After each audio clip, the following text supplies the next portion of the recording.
वो देखो बेर का वृक्ष। माँ वो देखिए बेर। आपको बेर पसंद होंगे ना? मैं भी लेकर आता हूँ। पुत्र रुको, सुनो तो।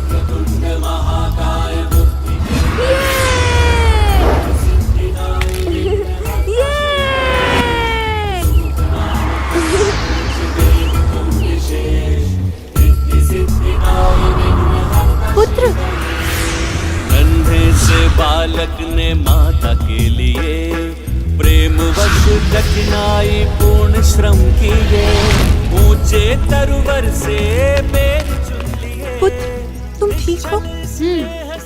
ये लीजिए बेर माँ।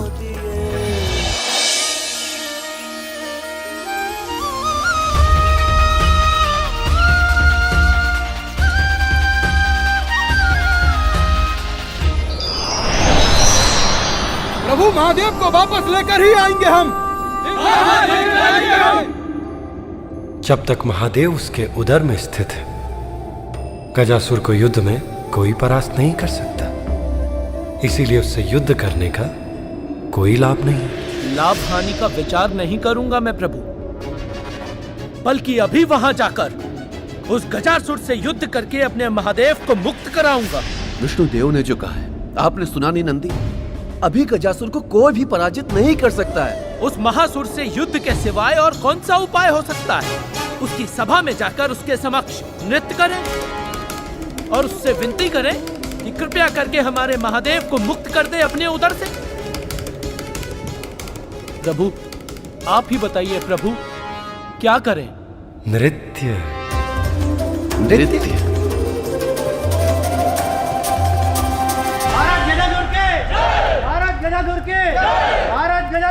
कहीं के अधिपति नहीं हो तुम गजासुर।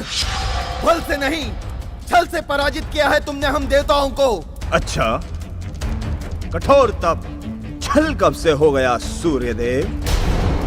तप किया है मैंने, कठोर तप। अब इसमें मेरा क्या दोष कि भगवान बिना सोचे विचारे किसी भी भक्त को कोई भी वरदान दे देते हैं। गजासुर!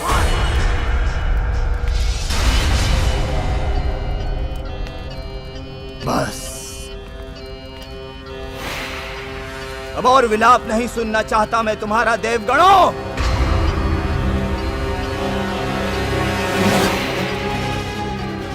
ये हम असुरों के आनंद का समय है। हमारे मनोरंजन की व्यवस्था की जाए।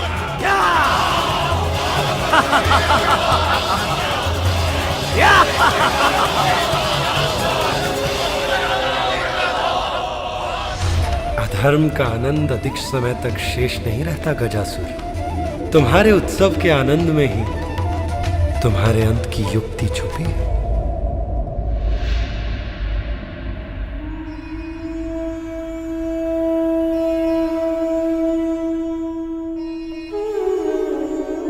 आशा है भ्राता श्री हरि शीघ्र मेरे स्वामी को लौटा लाएंगे।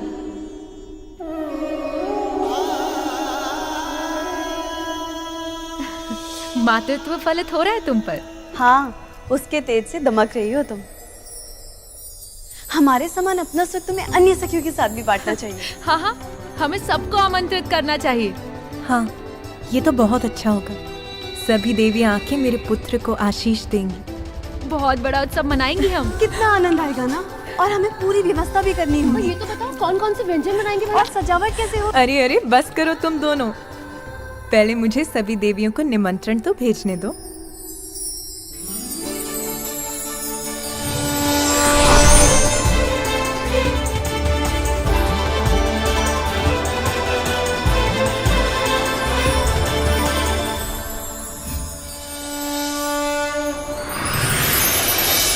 पाए आशीष सबसे चाहे माँ, स्नेहिल भेजे निमंत्रण माँ। श्री शारदा सचिव खजनी को प्रेषित, पढ़कर निमंत्रण सब देवियाँ पुलकित। बालक को सोच हुई भाव से विभोर, जल्दी देवियाँ सभी कैलाश ओर।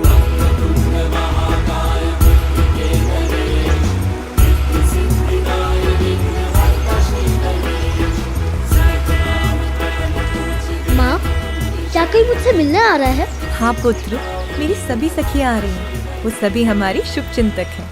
वो आकर तुमको अपना स्नेह आशीष देंगी और अपनी अद्भुत शक्तियों का उपहार भी देंगी। मेरे पुत्र पर कुदृष्टि डालने का साहस कोई नहीं कर सकता।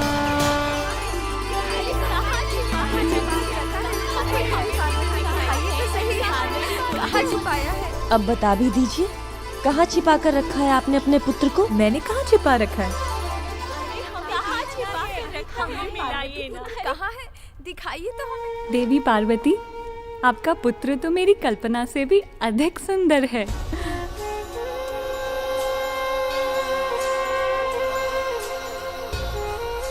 कितनी मनमोहक मुस्कान है, जैसे चारों दिशाओं को प्रकाशित कर रही हो।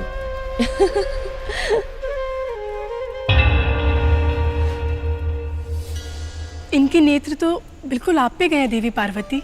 नहीं, मेरे अनुसार नेत्र पिता के हैं, किंतु इनकी सौम्य और मन भावन मुस्कान आपकी है देवी पार्वती। किंतु मेरे अनुसार ये अपनी माँ देवी पार्वती के प्रतिरूप है। हाँ, बिल्कुल देवी पार्वती का ही रूप। पार्वती के प्रतिरूप ही है ये। शांत हो जाइए।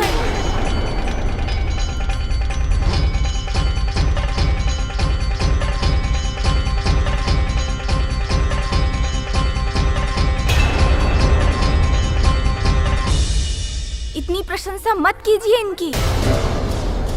इतनी प्रशंसा से कहीं किसी की कुदृष्टि ना लग जाए।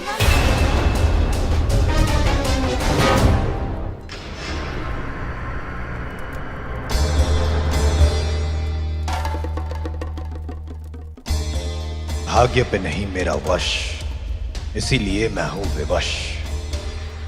जगत के कल्याण के लिए ये करना ही होगा। शनिदेव की कुदृष्टि उस बालक पे पड़े, ये संभव करना ही होगा। नारायण नारायण। अरे रे रे रे, शनिदेव, नारद भाई भी ये क्या अनर्थ कर रहे हैं प्रभु? यदि देखना ही है तो मुझे क्यों देख रहे हैं? वहां कैलाश पे उस अद्भुत बालक को देखिए। वहां अद्भुत बालक? कौन सा बालक देवर्षि? आपको किसी ने बताया नहीं? नारद अचंभित। नारायण नारायण। सौभाग्य से कैलाश मेरे मार्ग में था तो माता पार्वती के उस अद्भुत बालक के दर्शन प्राप्त हुए। आहा, मनमोहक, अनुपम। उसकी दिव्यता के वखान करने के लिए शब्द नहीं है मेरे पास। उसके वो कमल नयन, दिव्य मुस्कान, मधुर ध्वनि, सुंदर सुंदर, इतना कि सुंदर शब्द कम पड़ जाए।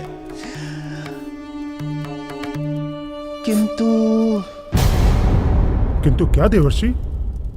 आप किस सोच में पड़ गए? नारद विचारग्रस्त। बालक अधिक किस पर गया है? महादेव पर, माता पार्वती पर, या दोनों पर?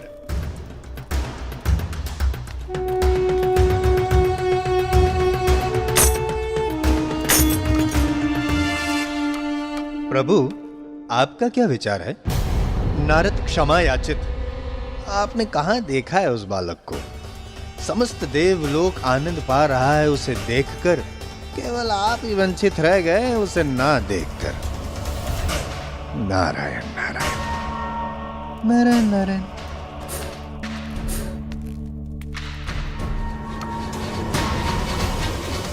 शनिदेव, एक सुझाव दूं? आप भी उस बालक को देख क्यों नहीं लेते? ये आप क्या कह रहे हैं देवर्षि? मैं अपनी कुदृष्टि लेकर कैलाश पर जाऊं? ना ना ना ना ना ना। अधिक समय तक देखने का कौन दे रहा है सुझाव? क्षण भर के लिए देख लीजिए, यही है नारद का भाव। क्षणिक देख के घुमा लीजिएगा अपनी दृष्टि। इसमें कहाँ घूमने वाली है सृष्टि? नारायण नारायण।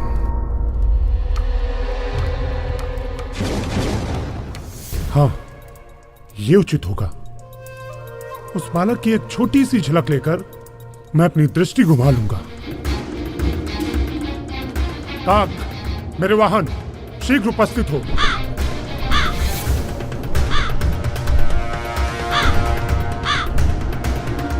तीव्र वेग से उड़कर मुझे कैलाश पहुंचाओ।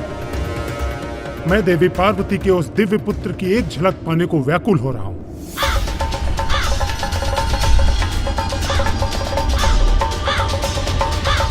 शनिदेव की पत्नी ने उचित कहा, मेरे पुत्र पर किसी की भी कुदृष्टि नहीं पड़नी चाहिए। सारी देवियां तुम्हें इतना आशीर्वाद देंगी पुत्र कि कोई भी तुम्हारा कुछ अनिष्ट नहीं कर सकता।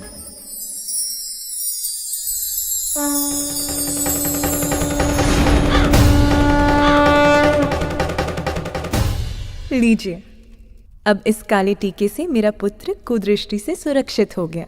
कदाचित मैं व्यर्थ ही चिंता कर रही हूँ। मेरे स्वामी यहाँ आकर इस बालक को देखने की भूल कभी नहीं करेंगे। देवी पार्वती, आप अपने पुत्र पर अपना स्नेह उड़ेलती रहेंगी। हमें भी तो उसे स्नेहाशीष देने की अनुमति दीजिए। आओ पुत्र, यहाँ आओ।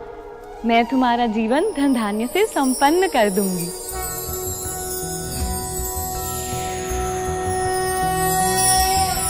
सर्वज्ञे सर्ववरदे सर्वदुष्ट भयंकरी सर्वदुख हरे हरे महालक्ष्मी नमोस्तुते।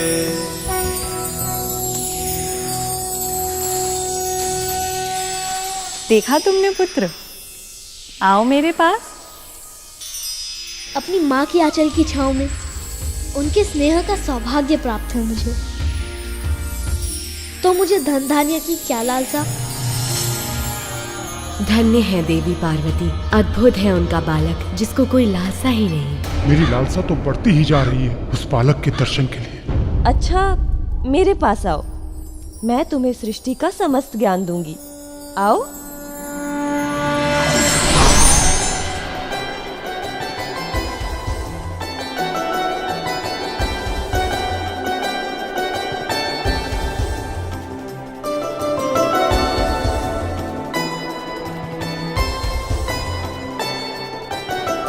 नहीं माता, जो ज्ञान मुझे चाहिए वो मेरी माँ मुझे देंगी। फिर और ज्ञान की मुझे क्या आवश्यकता है? इसके लिए तो इसकी माता ही सर्वोच्च ज्ञान सरिता है, इसीलिए इसे लुभाना कठिन है। इतने अद्भुत बालक पर कुदृष्टि का प्रभाव शीघ्र पड़ता है। अद्भुत बालक, मैं आ रहा हूँ, बस तुम्हारी एक झलक के लिए। मैं देवराज इंद्र की पत्नी हूँ पुत्र, सची। मेरे पास आओ, मैं तुम्हें संसार का सबसे सुंदर बालक बना दूंगी।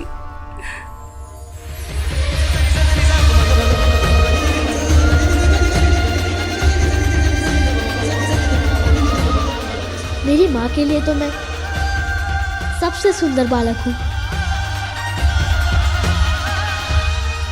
फिर मुझे और सुंदरता की क्या आवश्यकता? जितना सुंदर रूप है उतने ही मधुर बोल हैं इसके। धन्य है ये पार्वती पुत्र, इसका सब शुभ हो, अशुभ इसका स्पर्श भी ना कर सके। सब तुम्हारे रूप से प्रभावित है, फिर मैं क्यों वंचित रहूं? पुत्र, मैं तुम्हें अपने स्वामी के पास ले चलूं? वो देखो, आसमान में स्थित है मेरे स्वामी चंद्र। उन पर आरूढ़ हो तुम समस्त संसार को निहार सकते हो।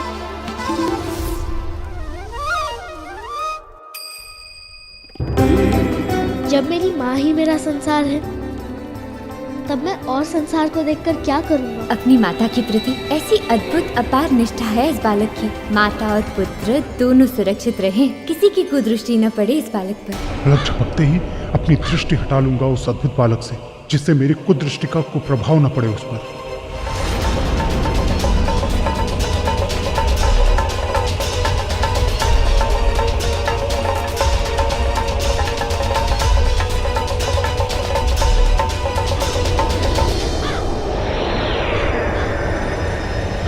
मेरे निकट आओ पुत्र, मैं तुम्हें ऐसा आशीष दूंगी कि किसी की भी कुदृष्टि का तुम पे कोई प्रभाव ना हो। आशीष के लिए धन्यवाद, किंतु मुझे किसी की बुरी दृष्टि कैसे लग सकती है? बस एक झलक पाना चाहता हूँ उस दिव्य बालक की। क्योंकि मेरी माँ तो सदैव मेरी रक्षा करेंगी और मैं भी उनके साथ रहूंगा और उनकी रक्षा करूंगा।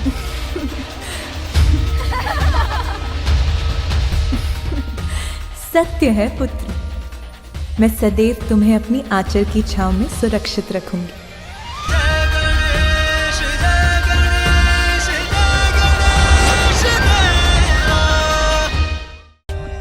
For more updates, subscribe to our channel, click the show links and enjoy watching the videos.